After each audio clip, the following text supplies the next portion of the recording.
This talk and Q&A session with Ryan Graves is from an Inquiry into Anomalous Experiences and the Phenomenon 2023, a conference which took place in New York City and online.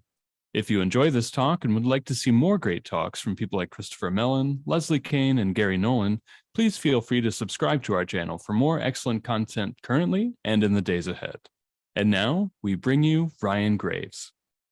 All right. Well, thank you for having me here. My name is Ryan Graves. Thank you for that great introduction. And as it was alluded to, I spent about 11 years in the Navy as an F-18 pilot, among other duties. And I had some experiences during that led me to where I am today, in front of you fine folks, and I'll tell you a little bit about that.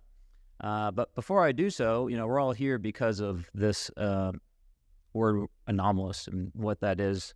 I think it's different for various people and their experiences, but I have had to explain why studying and looking at these things pragmatically is relevant to our decision makers and to our country. I want to share some of those insights with you just briefly. One of the things I've noticed that when we look at these anomalies, they really highlight our frameworks that we've constructed for ourselves and that we think within, and sometimes not even knowing that we're doing so. So by putting attention and energy into these anomalous phenomena that we do observe, we kind of expose some of those existing frameworks that we operate in. Additionally, it provides us a unique opportunity to do actual innovative science that we otherwise would not have been able to do. We often get stuck inside of our current loops for science, and it takes really a new paradigm of thinking to shift outside and to explore the new boundaries. Those boundaries are often highlighted through anomalous behaviors that show up in the data. And often these experiences are very powerful to the individuals that have them and often change their life in various ways. I think by fostering that communication will make us all a little more empathetic to each other and be a little more, bring about a little bit of peace and clarity, I think, that we need in dealing with each other. So with that, there's one last point that I want to make when it comes to studying anomalous phenomenon. I think we're all a little bit perhaps more aware of it than we have been in the past. And that comes due to the national security and aviation safety concerns that arise out of this. As we've seen recently with the Chinese spy balloon that has traversed across the United States, if we're not looking for a particular thing, that's an opportunity for our adversaries to sneak something in and to observe us in ways that we haven't been paying attention to. We have to know what's above our skies for national security and also for aviation safety. So I don't have a big background, I would say, with anomalous experiences, but some of you may know me from my time or my stories in 2014 and 2015. And what that was for me was generally just uncertainty that we had to deal with in our operating airspace. And we were observing those uncertainties through our radar systems initially. We had upgraded our radar from the APG-73 to the APG-79 radar, and that enabled us to see more of these objects, to see them at all on our radar systems. And initially, we thought this was due to the fact that there was some type of error. So for us, this wasn't necessarily, it was anomalous data, but it wasn't concerning data at this point. And so we didn't actually pay that much attention to it. Eventually, as our sensors would slew onto this particular area where our radar is dropping us off, we would observe correlation through the IR sensors that we have on our aircraft, such as the AT FLIR. And now we have another way of saying, hey, there's something here. And because we're seeing emissions from that spot, we would make the assumption that these are now physical objects that we had to respect, at least when we're operating in the airspace. At this point, some of the pilots, including myself, would attempt to fly up to these objects, considering we were able to monitor them quite securely and in a stable fashion on our aircraft systems. And because of that, we felt comfortable going up to 500 feet, which is our training limitations for close aboard passes, to try to get a visual of these objects. And we would slow down as much as possible in order to do so, to make the cross-tracking rate as little as possible so we could get the best look, of course. And in doing this, sadly, I was unable to actually gain a visual sighting of these objects. The radar would be showing me where it is, the FLIR would be showing me that something's there, and all that information would get pumped into my visor, which would track my eyes and show me where to look. And this is a procedure that we often do. And so, this was not a tactically challenging scenario for us, and yet we would not be able to see these objects. It wasn't until we had a near midair with one of these objects that we you really had to stop and assess how we were treating these from a safety perspective, an aviation safety perspective. 2 aircraft were entering our working areas at about 12,000 feet over a fixed GPS location that we've been using as a standard entry and exit point for those working areas. And as those 2 jets were approaching in a section format, about 150 feet apart, one of these objects traversed right between those 2 aircrafts. I believe it was the aircraft that was traversing past the object, which was stationary at that entry point for the area. But this was the first time we've had one of these objects not only come within 500 feet of our aircraft, but also do so unexpectedly. And that's how we essentially classify a near midair. And that's what they experienced. So at that point, they turned around, came back and landed. And that was the first time that we've had a description of what the object was. He was still in the ready room with his gear on. And he had a look of shock on his face. And he just said, "I almost hit one of those damn things." And we all knew what he was talking about, because at this point, we had been talking about them. We hadn't seen them with our eyes yet, but we knew it was a safety concern that we were actually briefing before each flight. And he described it, of course, as a dark gray or a black cube inside of a clear sphere. And for the most part, that's how it's been described to me from all the other pilots on the East Coast that had sufficiently powerful enough radars to see these. If they tracked them down and if they're able to see it, that's how they described it to me, at least. Now that we've done a FOIA request, and when I say we, I don't mean me, but the general public has done FOIA requests on the HAZREPs, or the hazard reports that were submitted because of these incidents, we could see that there were other shapes that were observed as well. But at least kind of person to person, we were only describing that particular shape. And in fact, if we fast forward now, we're still in 2014, but let's fast forward about 2019, 2020 actually. I had a student call me out. So I went to be a flight instructor in the Navy after I finished my combat tour with VFA 11. And I was teaching the next generation of fighter pilots how to do their job, essentially. Eventually, one of them grew up, got into the F-18, and was doing tactical flights off the Eastern Seaboard nearly 8 years after my initial experiences. And he called me up, told me that he was... he made it finally, and, all that was good, so congratulations. And he told me he was briefing a dogfighting fight with a senior person on base. And he was a relatively new pilot in the squadron, so it's customary for them to fly with a more senior person that might not be attached to the squadron. And this more senior person briefed that if the weather wasn't good enough to do the dogfighting that we need to do, then we'd go on a UFO hunt. Because at this point, it had been promulgated around and people understood that these were unknown objects. And, the joke was that these were UFOs or what have you. So let's, we'll go see if we can find some. So lo and behold, they end up going out on the flight, and the weather is what we call too scotch to actually do anything. And so they went and did their UFO hunt. And lo and behold, he called me because he said, "Hey, they're still out here. We saw the same object," and described it the exact same way about 8 years later. And so it's almost a generational issue for the aviators on the East Coast at this point. So that's how I essentially got involved in this. We were seeing these objects, and eventually, once we got to that point where we nearly had that midair, and I'm back in 2014 timeframe now, we left for our workup cycle. And what leaving means is that we went and flew aboard the USS Theodore Roosevelt, and then we began our workup training off the coast of Jacksonville, Florida.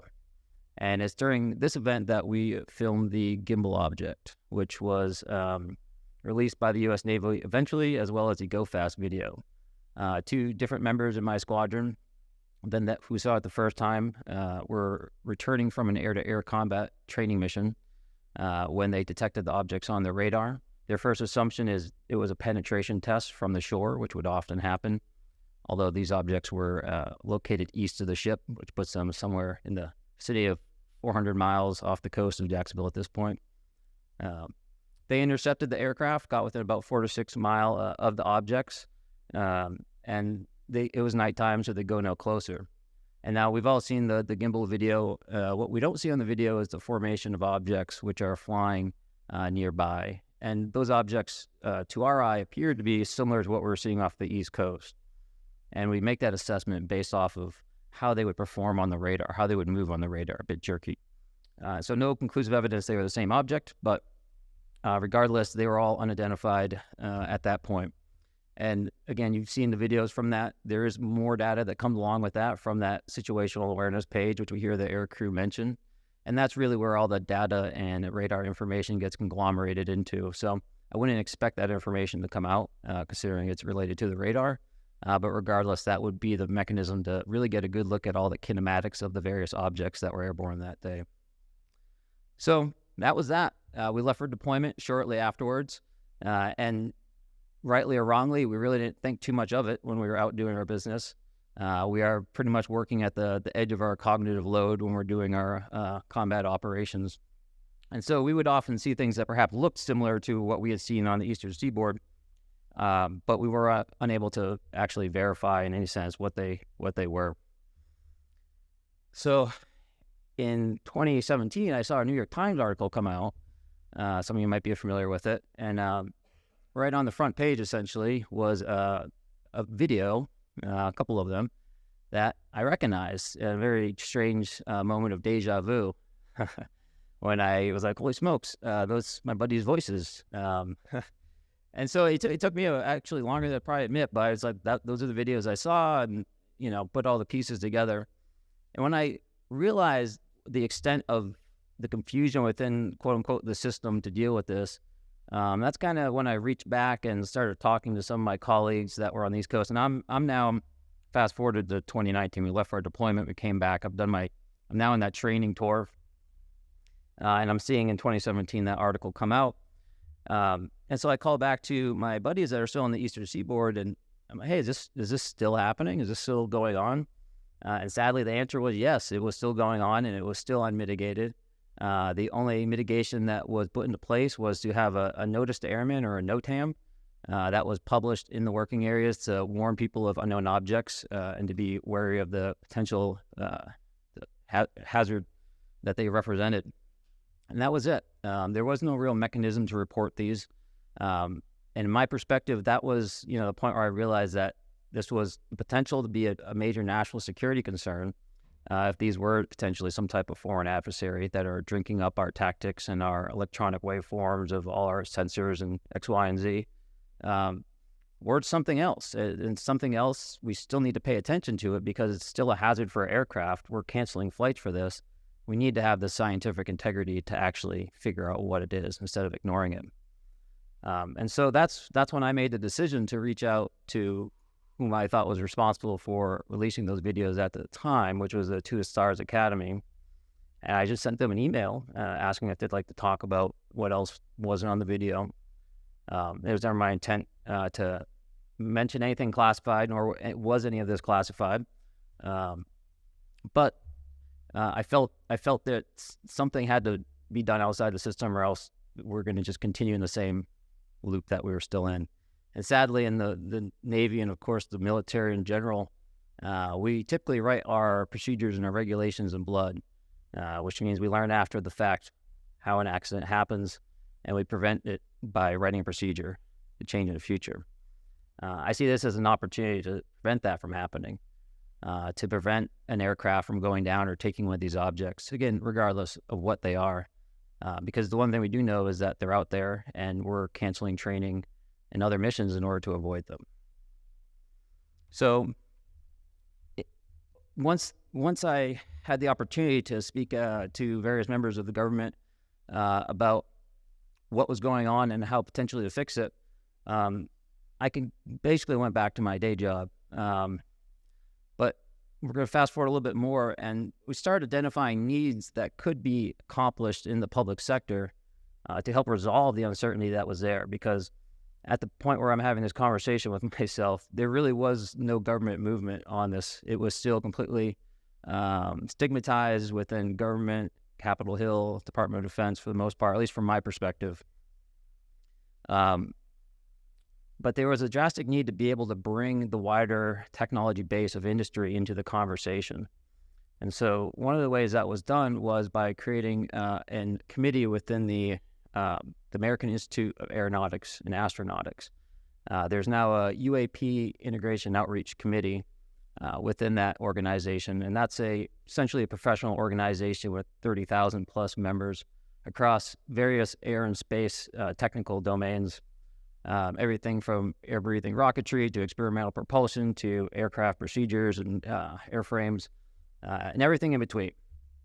And so this organization is tasked with improving aerospace safety by exploring UAP and mitigating barriers to the understanding of UAP. And we have a number of efforts, both human factors and hardware factors related, that we're using to assess our ability to detect these objects and in what time frames and distance from aircrafts, and how we can implement that into a new reporting mechanism and procedures that will be implemented and potentially made mandatory across the U.S. reporting systems, both commercially and within the Department of Defense. And we're helping to provide recommendations on where those reports would land, what systems could be used, and how to analyze the data afterwards, of course. There's another need that has recently been identified as well, and that's with the Americans for Safe Aerospace. There hasn't been a lot of, much of a UAP caucus, you could say, on Capitol Hill. And there was a very big concern that pending an election or something of that nature, the interest in this topic could potentially go away. And so I've helped start recently Americans for Safe Aerospace. We'll be doing public education. We'll be doing education with decision makers on Capitol Hill, providing policy and legislative recommendations that could be, in some cases, I think, beneficial and provide protections that we haven't been seeing as of yet. And so, for example, some of the progress that's been made lately with the National Defense Authorization Act of 2023 provided whistleblower protections for people within the defense industry and elsewhere to report on historical programs that were not properly reported, among many other parameters inside of that bill. But what's not mentioned is any type of mandatory reporting or protections for aviators or commercial pilots.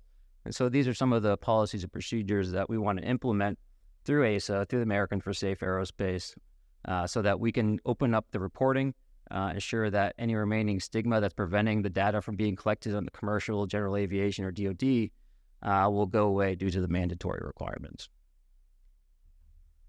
Check my notes real quick. All right. And how am I doing on time? Good.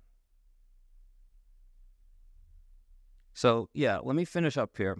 I just want to talk about a little, some misconceptions, perhaps, that I've also had to clear up in the public. And often we hear when engaging with people, their first reaction to any type of statement or data is to immediately draw a conclusion that they disagree with. So one of the things I always strive and encourage is for us to not necessarily feel like we need to draw ourselves to a conclusion immediately. We need to be able to be comfortable in that uncertainty and allow ourselves to live there and to foster the learning that's going to occur there. If we jump ourselves to conclusions, we're going to find ourselves beholden to the assumptions that come with those, and we're going to find ourselves, I think, on the wrong path. So as I go through this process myself, I try to approach this very much from a first principles perspective, assuming I know nothing, which is an easy assumption for me to make. And I approach it from that way. So I encourage others to be able to be comfortable in that period of uncertainty that I now seem to live in. And the last thing I wanted to say, well, a few things here, but by allowing ourselves to sit with that discomfort, not having the immediate answers, we create the space, I think, for the curiosity and for that innovation that we need. And if we don't leave that space there, we're just not going to be able to find it. So with that, I'll encourage all of you to stay informed on this topic, stay curious on this topic, to realize it's a pragmatic issue, at least for some people, and that there are real methods and engineering and solutions that can be applied to this problem to bring more information and data and learning to it. So stay curious, stay informed, and I believe that truly understanding this can result in a deeper connection to the world around us, foster empathy, creativity, and a more nuanced understanding of the complexities of life. Thank you.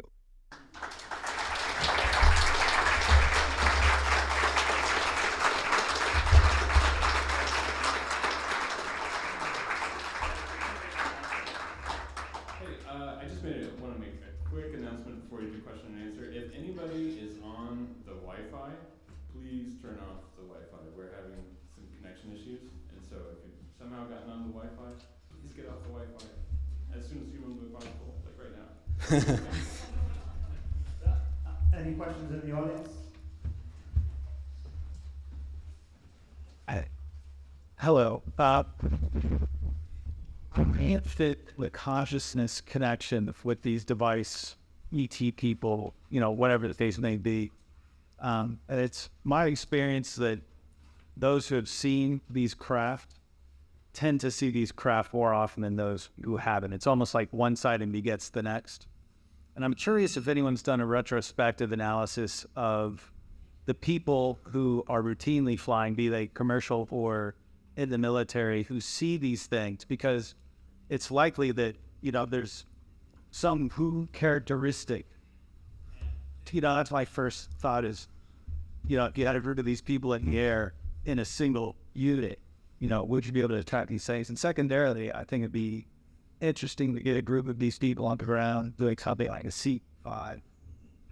But I guess really I'm curious, has there been a consciousness correlation even? Yeah. I'm not aware of one. I'm not aware of a study that has been done on that either.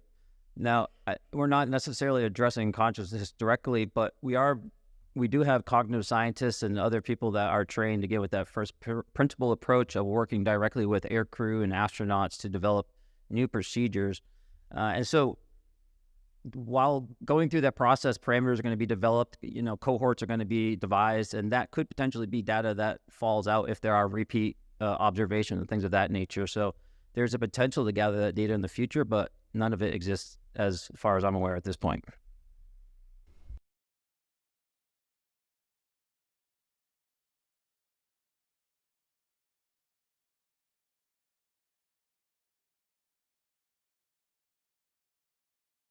Hey Ryan, long time no see.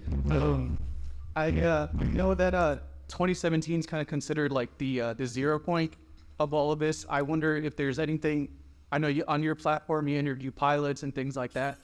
Is there anything being done to comb through the records and possibly see if anyone's still around that can maybe describe a sighting that was investigated from the archive, from like maybe from the 40s on all the way up until the 90s and 2000s now, but specifically when we've had waves like in 47, 52, and so forth? I want to make sure I understood the question, but you're asking, is the opportunity exists to interview people that have experienced those things from a more historical context? Yeah. Basically pre-2017, where everyone knows they give, well, nobody really talks about all the sightings that pilots have had, in certain military factions up until then. So is there anything being done to like maybe comb through the archives and find out if anyone's willing to talk about those experiences? Well, if anyone wants to volunteer as my researcher, I'd appreciate it. But I have been looking for some pilots like that. Until I really would actually need someone like that. But no, I have been looking for some, and it's tough because you run into different barriers. People don't want to talk about it anymore. Perhaps people have passed away. I've run into those roadblocks. So I'm absolutely interested in having those conversations. It's a harder get for me right now. And so to my joke earlier, if anyone, has a hot lead on that, I'd be all ears.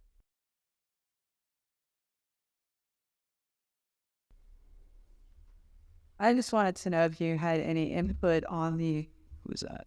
Oh, there you go. Sorry.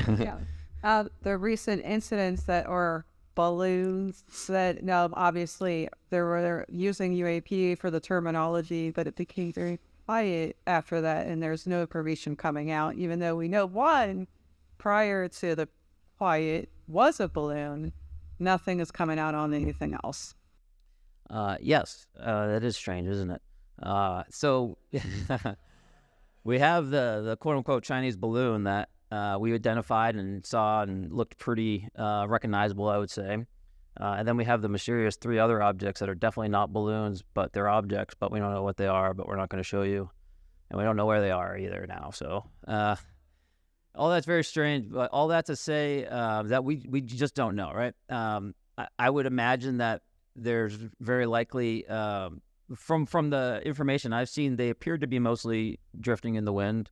They seem to be behaving balloon-like kinematics and things of that nature, with perhaps some small mobility. But that's all fine and well and good. And I think there could be perhaps some correlation issues within NORAD and a little overexcitement, which is causing them to shoot down these multiple objects. That would be my first inclination. But with that being said, I do think there have been some interesting descriptions of at least some of the objects that were shot down. or at least one of the objects. But again, we're not going to know, unfortunately, until we seem to get told something in this regard. So it's strange. I don't have anything to tell you that is going to, I think, solve it for you. But my big plug when I talk about this is that we're seeing things that are balloons. We're seeing things that are pretty highly observable and easy to identify and see and have those balloon-like entities. But there are more things that are out there that we're seeing on our systems that aren't necessarily related, but go to the point that there are things up there that we need to properly calibrate our systems to be able to see. Thank you for your service, sir. And I wanted to ask, frequency of, we often hear about, especially the naval incidents, but do you have any idea if the over land incidents that occur are near the frequency they're occurring over the oceans or in the oceans? Yeah, that's a good question. I don't know. The stories I've heard of people observing these over land do exist, but they're less consistent and not necessarily in the same place all the time. So I don't know if that's observation bias or whether that's truly because it's happening less. Because at least in my particular case, we typically operate over the ocean, and we were seeing them only over the ocean. With that being said, there has been some anecdotal data at other training ranges and that are landlocked, you could say. Sort of still off that, have you experienced, or does anyone experience any unusual underwater activity like we've been hearing about recently, and I have something right after that? So not directly. I've heard some stories from people that operate in that domain professionally in the military, and more so lately. So there are some interesting data points there. But when we're operational as F-18 guys, that's just, we don't have the tools to see that, essentially. So all that would look like is something being near the water and then it not being there on our radar, at least. So we don't really have the tools to tell what's underwater.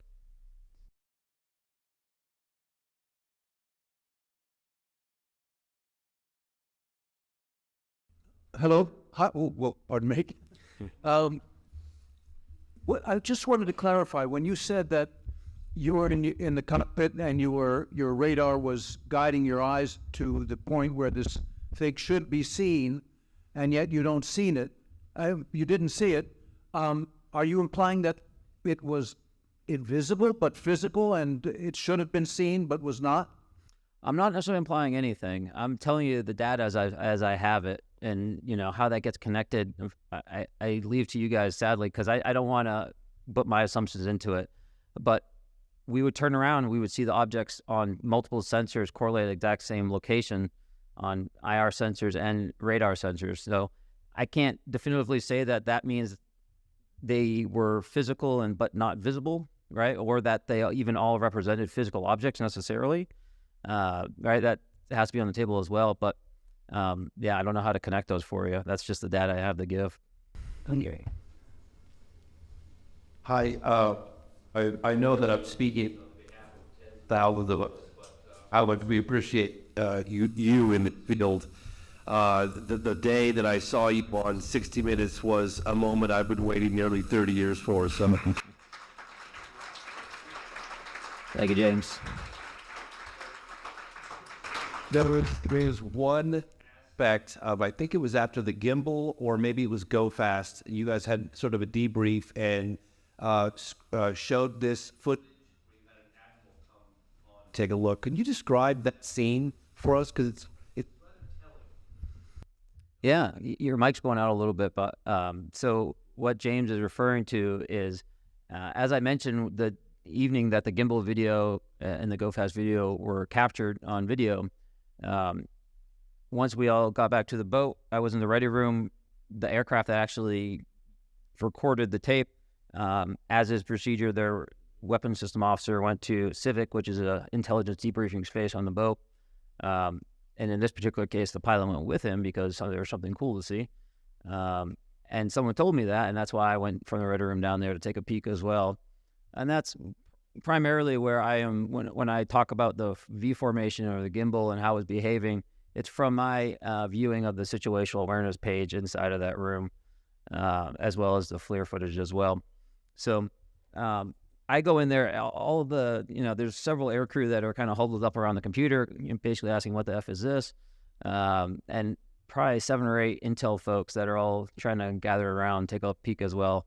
It was clearly anomalous. There, it clearly wasn't something anyone knew what it was. It was immediately confusing to everyone. And I heard the admiral was coming down to take a look at the tapes.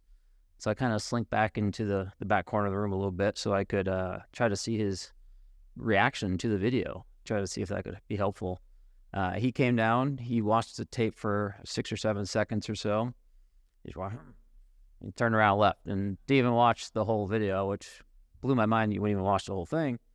And that was that. And from my perspective, I interpreted that as his having seen that or being aware of the issue at this point. If we fast forward a few years, after talking through some folks on the inside through the work that I had done, I was basically told that my perception was correct, and that immediately after that, he went to basically report back that these things were still over his aircraft carrier, and what should he do about it. And in fact, I just had a conversation just the other day to learn something new, which was an admiral that I've been speaking to recently informed me about an email that was sent from the operations team, essentially from the aircraft carrier that night, that evening, to basically say if anyone is operating, drones that shouldn't be out here, has basically a mass blast at anyone operating on the East Coast. So kind of interesting perspective I just learned just the other day about how the wheels were turning behind the scenes operationally to try to figure out what was going on a little bit. So. Right. And got one more question, and I've got a big one from the live stream. Almost. Did any of the UAPs your unit observed ascend rapidly out of the atmosphere?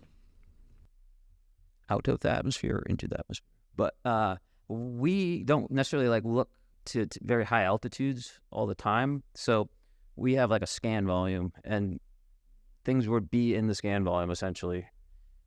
So we weren't necessarily seeing them just kind of departing from high altitudes down to our operating altitudes. They were always just there to begin with.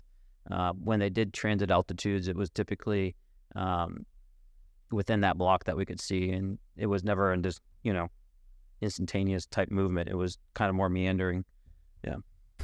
Great. Thank you so much. And thanks everybody else. Are you briefing people in Washington? And if you are, what's the pulse of that?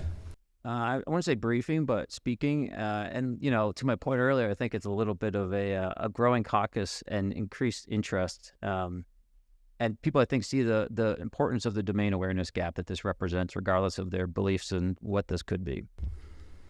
Wonderful. Okay, that's our time. Thank you.